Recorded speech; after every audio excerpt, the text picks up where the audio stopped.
I still remember that morning like it was branded into my skin. The sun hadn't even cleared the tree line at Fort Clay, but the drill yard was already alive with boots slamming against asphalt and the echo of barked orders. I walked in with my duffel bag slung over one shoulder, same as any other soldier, but you could feel it in the air. The stares, the half-hidden smirks, the whispers that said more than words ever could. See, I wasn't some shiny young cadet fresh out of West Point. I was Jacob Miller, 35, broad-shouldered, a face carved up with a scar that ran from my temple to the corner of my jaw. A scar Afghanistan had gifted me, along with a limp on bad days and memories I don't care to unpack unless there's whiskey involved. I came from a small steel town in Ohio, son of a factory worker and a waitress. No silver spoon, no fancy degrees, nothing but grit and calloused hands. To most of the guys on base, that meant I was less. And in the military, perception is everything. The first punch landed before I even set my bag down. Not a fist, but words. Colonel Richard Harrington, man with medals polished brighter than his conscience, looked me up and down like I was dirt on his boots. "Miller," he said, loud enough for the whole platoon to hear, "make sure you know where the supply closet is. Men like you usually end up holding a mop, not a rifle." The laughter that followed burned hotter than desert sun. I clenched my jaw, eyes straight ahead like I'd been trained. I wanted to snap back, wanted to tell him about the night outside Kandahar when I dragged two bleeding corporals out of a burning Humvee while bullets tore the sand around us. Wanted to throw in his face the medal locked in a drawer back home, the one stamped, classified so nobody outside a handful of brass even knew about it. But I swallowed it all down. In this place, silence was the only armor I had. Funny thing is, silence makes them bolder. The younger guys, following their colonel's lead, started tossing comments my way. "Hey, Scarface, shine my boots next?" Or "Careful, old man, don't trip on your cane." I'd smile sometimes, just enough to keep from snapping, but inside I could feel the coil winding tighter. They didn't know me. They didn't know what I'd seen, what I'd survived. And maybe that was the point. At night in the barracks, I'd lie on the bunk staring at the ceiling fan, turning slow circles, replaying every word, every laugh. My fists itched. But then, I'd hear my father's voice in my head. "Don't let them break you, son. Steel only gets stronger in the fire." He worked 30 years in that mill before it chewed him up, and he never once begged for pity. That's the blood running in my veins. So I woke up the next day, pulled on my boots, and kept showing up. Harrington handed me the grunt jobs, hauling crates, scrubbing gear, menial nonsense meant to remind everyone where he thought I belonged. And every time I did it without complaint, without missing a beat. Some thought I was weak for not fighting back. Truth is, I was waiting, because deep down, I knew something they didn't. Storms don't announce themselves until they break.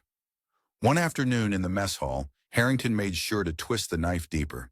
He stopped me in front of a table full of recruits, tossed a broom at my feet, and said with that smug smile, "Miller, why don't you show these young men what your real specialty is?" The recruits laughed until their trays rattled. I bent down, picked up the broom, and for 1 second our eyes locked. His were cold, sharp, hungry to humiliate. Mine, I kept steady, calm, and I swear he flinched, just barely, like he saw a flicker of something he didn't understand. That night, David, the kid bunking 2 beds over, barely 20, pulled me aside. "Sarge," he whispered, "why do you let him talk to you like that? I've seen the way you move. You're not just some janitor in uniform." I didn't answer, just gave him a half smile and said, "Keep your eyes open, kid. You'll see soon enough." Because the truth was, I had nothing to prove to Harrington or his pack of hyenas. But I knew a day would come, sooner than they thought, when the fire they mocked would blaze in the open. And when that day arrived, the same men who laughed at me would choke on silence. Until then, I played my part. The quiet underdog, the ghost of the barracks, the man nobody bet on. And every time I caught my reflection in the cracked mirror by the washroom, I'd remind myself, patience, Jacob, patience. I kept my head down for weeks after that broom incident. But you know how it is. People don't let things go in the Army. If they smell weakness, they circle like wolves. Harrington made sure my name was always on the detail list, moving ammo crates, scrubbing mud off Humvees, repainting the same damn storage shed 3 times in 1 month. He thought he was breaking me down, but what he didn't realize was that all he was doing was hardening me up. See, manual labor never scared me. I grew up hauling steel beams with my dad at the mill. You want to hand me a shovel? Fine, I'll dig trenches until the sun comes up. But don't think for a second that makes me less of a soldier. Late at night, when most of the guys were at the rec hall drinking cheap beer or playing cards, I'd slip out to the range. The staff sergeant on duty, an old-timer named Walker, would usually just grunt and wave me through. He'd seen me before, staying long after everyone else left. I wasn't just plinking cans either. I worked on precision, on patience. 10 rounds in a dime-sized group. At 300 yards, breath control, trigger squeeze, the whole 9 yards. Sometimes Walker would walk over, lean on the rail and mutter, "Damn, Miller, you ever miss?" I'd just shrug, no reason to brag. It wasn't just shooting either. I ran laps around the motor pool when the fog still clung to the ground, sweating through my shirt before sunrise. I pushed myself harder than the training schedule demanded because I wasn't training to impress Harrington or anybody else. I was training to remind myself who I was. Every drop of sweat felt like reclaiming a piece of dignity they tried to strip away. The funny thing about the Army is that even the loudest mouths notice results eventually. Some of the younger guys started to catch on. David, the kid who'd asked me why I let Harrington walk all over me, started shadowing me during runs. He never said much, just kept pace, breathing hard, stealing glances when I pulled ahead. One night at the range, he asked if I'd teach him the way I practiced. "I want to be better," he said, almost embarrassed, like it was a crime to admit he admired me. I didn't make a big deal out of it, just handed him ear protection and said, "First lesson, slow is smooth, smooth is fast." His smile told me he got it. Of course, Harrington noticed too. He didn't like that a few of the soldiers were starting to look at me differently. During morning formation, he'd make a point of cutting me down. "Miller, you're so old school, you probably think bayonets are still relevant. Tell me, you planning to fight the next war with a musket?" Laughter again. Always laughter. I stood there stone-faced, eyes locked forward.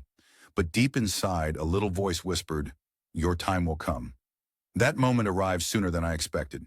We had a field exercise, a mock combat drill meant to test squad coordination. Harrington loved these things because it gave him a stage to strut around like a peacock. The scenario was simple. Our squad had to secure a village while under simulated fire. Problem was, the plan was garbage. The lieutenant in charge had drawn it up on paper, but the second the blanks started firing and the smoke grenades went off, everything fell apart. Guys were running in circles, shouting over each other, completely exposed. It was chaos. I remember crouching behind a barricade, heart thumping, watching the enemy role players pick us off one by one with paint rounds. Harrington was off to the side with his clipboard, smirking. He wanted us to fail. He wanted me to fail. That's when instinct took over. I stood up, whistled sharp enough to cut through the noise, and barked, "Form on me, now!" Maybe it was the tone. Maybe it was the scar. But something in my voice froze them. They moved. I grabbed David and 2 others, flanked left through the smoke, while signaling the rest to hold their ground. We pushed fast, covered angles, laid down fire just like I'd done overseas. Within minutes, we had the village secured. I tossed a final smoke canister, signaling the end of the exercise. Silence fell. Then I heard clapping. Not from Harrington. God, no. From Walker, the range officer, who'd been watching from the sideline. "That," he said, loud enough for everyone to hear, "is how you lead." Harrington's jaw tightened. He couldn't openly contradict Walker, not without looking petty, but his eyes burned holes in me, promising payback. I didn't care. For once, the guys weren't laughing. They were looking at me like maybe, just maybe, I wasn't the washout Harrington painted me to be. That night, David sat across from me in the mess hall, tray untouched. "Sarge," he said quietly, "you saved us out there. I don't know what you've been through, but you don't move like somebody who just cleaned supply closets." I stared at him for a long second, debating whether to tell him about Afghanistan. about the classified mission that kept me awake at night. But I didn't. Instead, I said, "Kid, the Army's full of men who talk loud. You don't need to be one of them. Just know this. When it matters, you fight smart. You fight for the guy next to you, not for medals or headlines." He nodded like he'd been waiting to hear that his whole life. I won't lie to you. Those weeks weren't easy. Every day Harrington found new ways to grind me down. But each insult, each dirty job became fuel. I poured it into training, into mentoring the few who were willing to listen. Because here's the thing. Real strength isn't in how loud you bark or how shiny your rank is.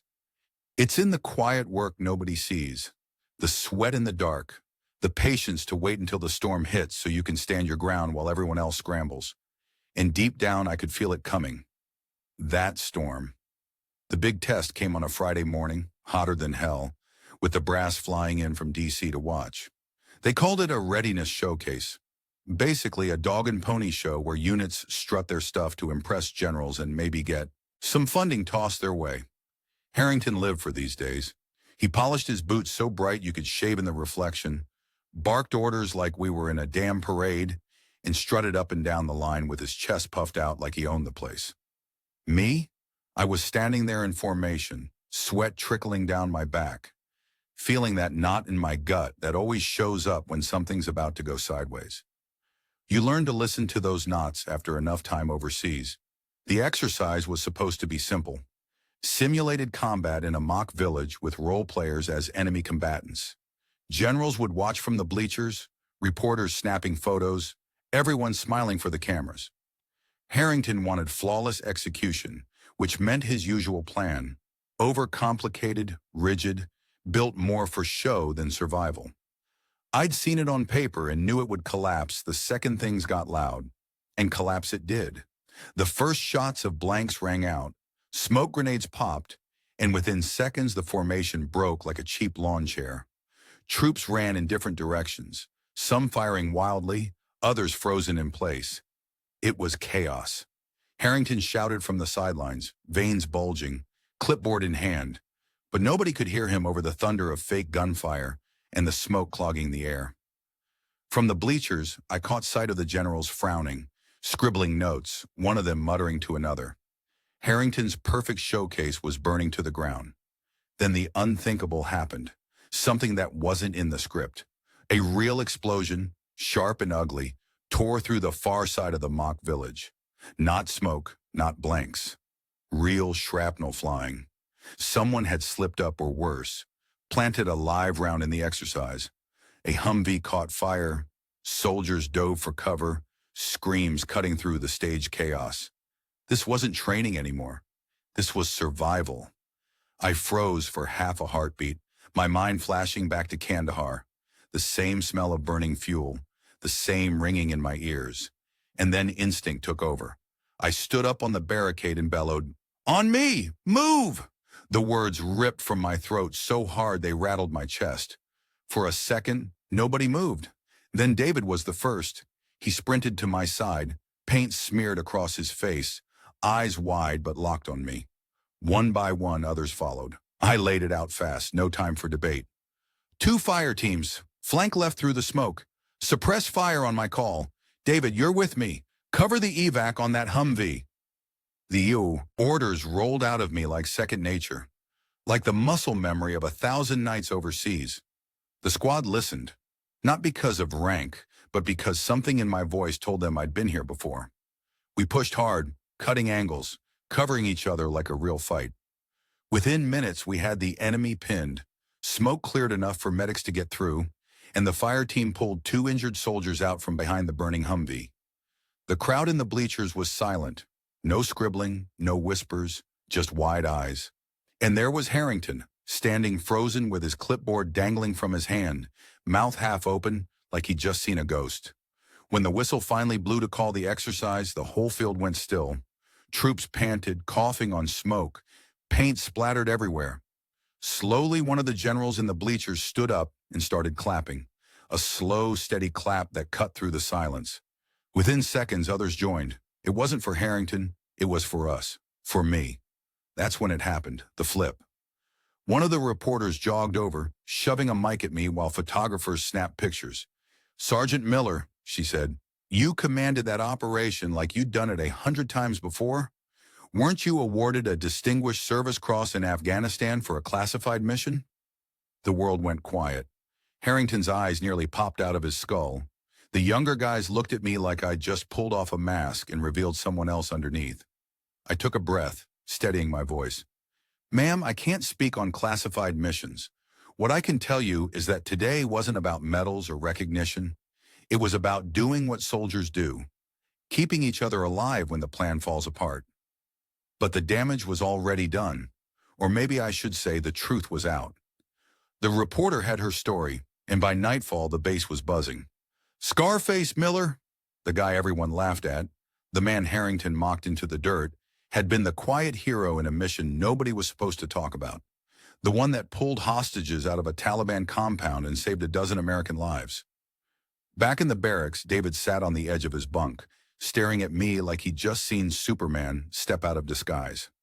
"Why didn't you tell us?" he whispered. I shook my head. "Because medals don't make you better than anyone. And because men like Harrington, they don't listen to truth. They only listen to moments like today, when silence turns into action." I could tell he didn't fully get it. Not yet. But he would. Later that night, Harrington cornered me outside the mess hall. His face was red, his voice low and sharp. "You think one stunt changes what you are? You embarrassed me in front of generals, Miller. You'll pay for that." I met his glare with the calmest look I could muster. "With all due respect, sir," I said, "I didn't embarrass you. You did that all by yourself." Then I walked away, leaving him standing there in the dark, seething. And I'll be honest with you, that moment, that exact second I turned my back on him, was the first time in years I felt truly free. Not because the brass finally saw me, not because the squad finally shut their mouths, but because I knew Harrington's worst fear had come true. The man he mocked was no longer invisible. The storm had broken, and he couldn't put the sky back together.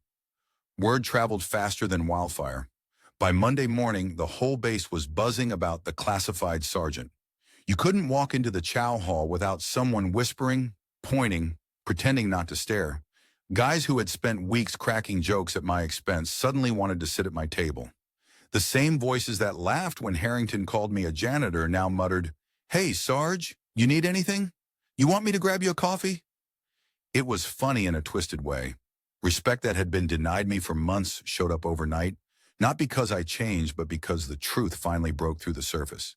Harrington, though, he was a different story. You could see the storm brewing in his eyes. He carried himself tighter, jaw clenched so hard it looked like his teeth might crack. He barked orders even louder than before, as if volume could drown out the shame. But the generals hadn't missed what happened during the exercise. There were whispers about an inquiry, about why his plan had collapsed so spectacularly, while a man he belittled held the squad together. That scared him.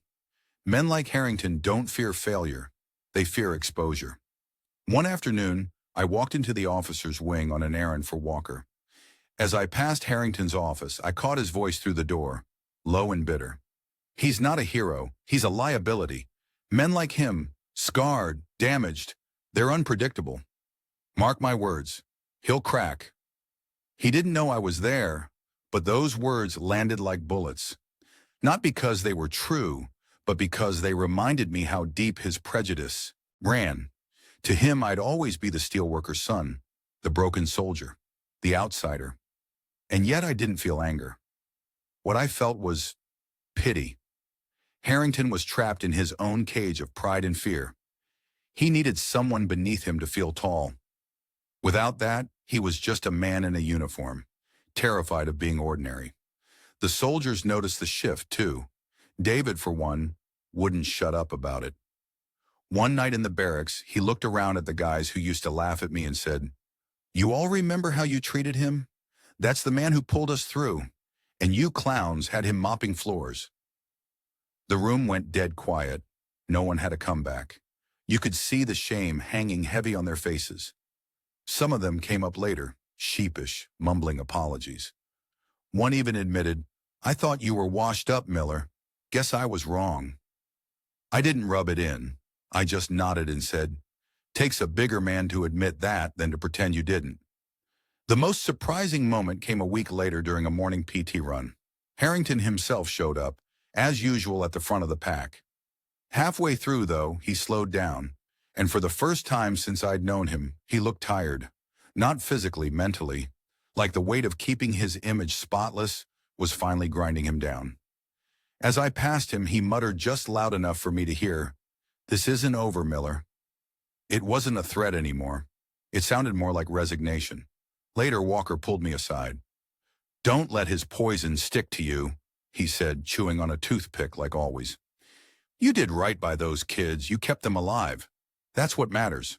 Harrington will either eat his pride or choke on it." That old man had a way of cutting to the bone.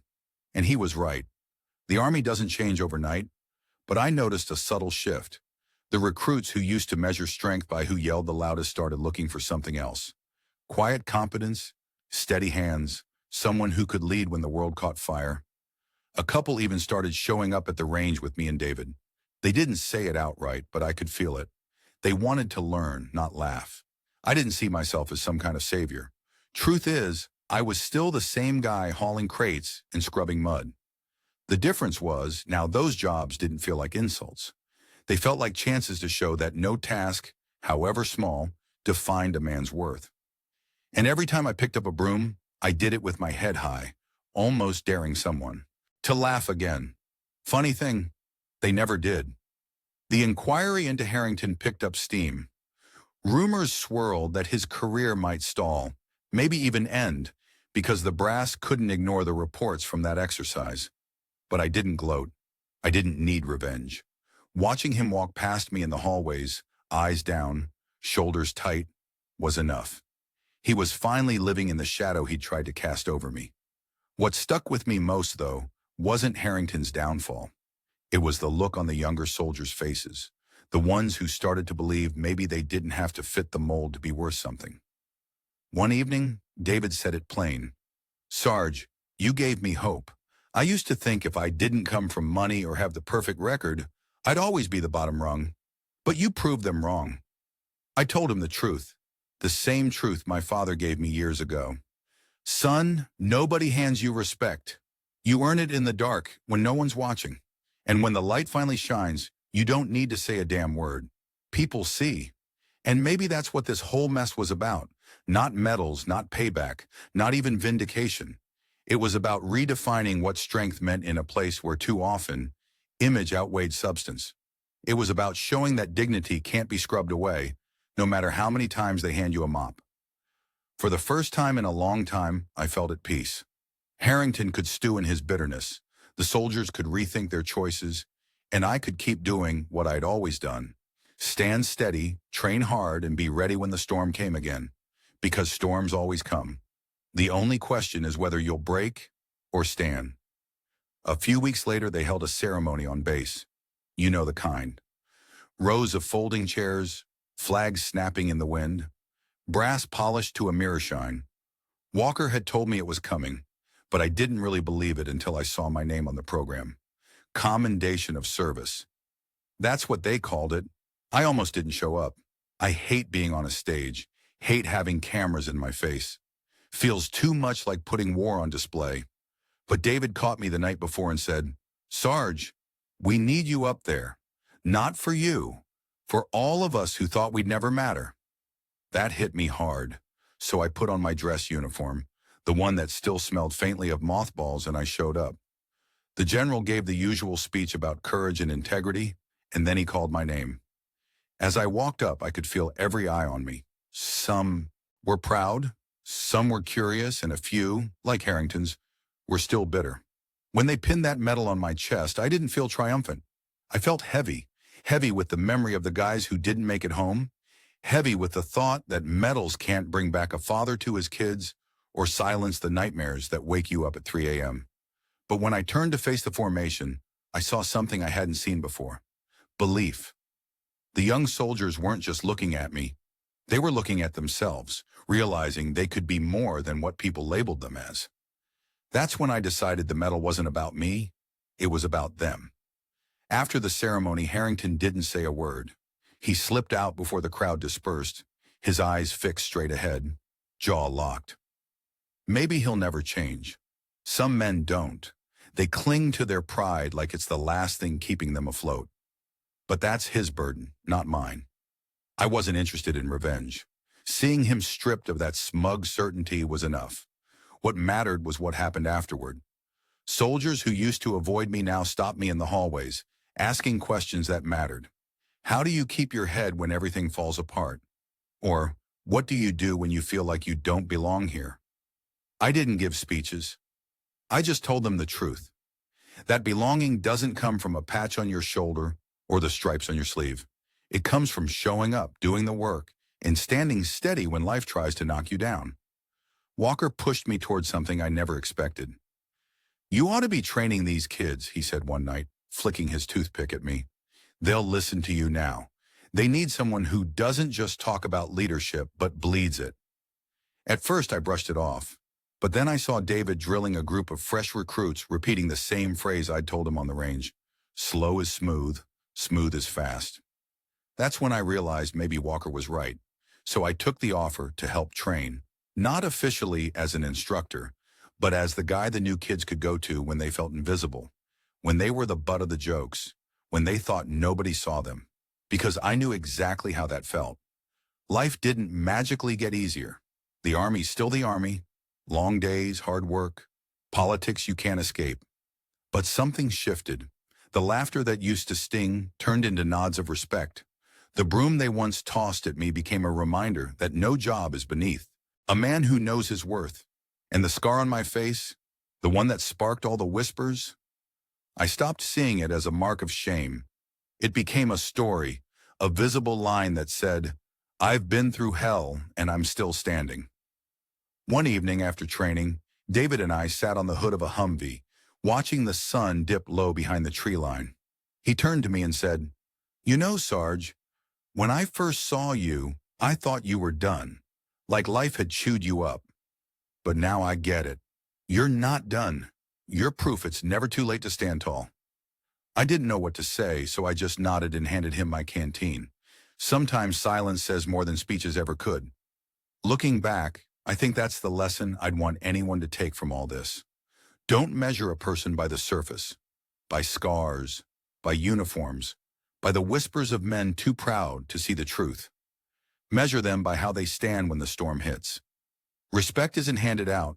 It's earned in the dark, in the quiet, when nobody's clapping. And when the light finally finds you, you don't have to prove a damn thing. So yeah, maybe Harrington will spend the rest of his career choking on his pride.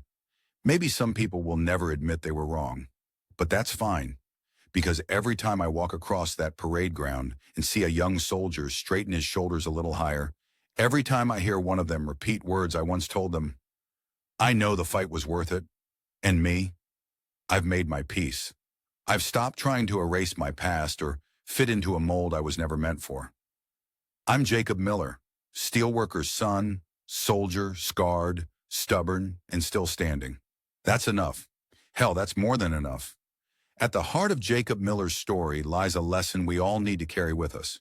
True strength isn't found in medals, titles, or how loudly a man can bark orders. It's found in the quiet moments when no one is watching, in the grit to keep showing up when you're mocked, dismissed, or overlooked. Life has a way of testing us with unfair bosses, toxic relationships, or the sting of prejudice, and too often we're told to just stay silent and swallow it. But silence, if it comes from dignity and patience, can be a shield. And when the right moment arrives, breaking that silence with steady action, not anger, can change everything. For those of us who've seen enough years to know the weight of injustice, Jacob's journey reminds us that gold doesn't fear the fire. Real character shows itself in trials, and respect that comes from integrity lasts longer than any shortcut. Sometimes it means walking away from those who thrive on belittling others. Sometimes it means standing tall when the world expects you to shrink. In the long run, you reap what you sow, and dignity always outlives pride. So maybe the next time life hands you a broom instead of a seat at the table, remember Jacob. Pick it up, hold your head high, and know that your worth doesn't shrink just because someone else can't see it. I'd love to hear your thoughts. Have you ever faced a moment where you had to prove your worth against the odds? Share your story in the comments, hit the like button if this message spoke to you, and subscribe for more stories that challenge, inspire, and remind us of what really matters.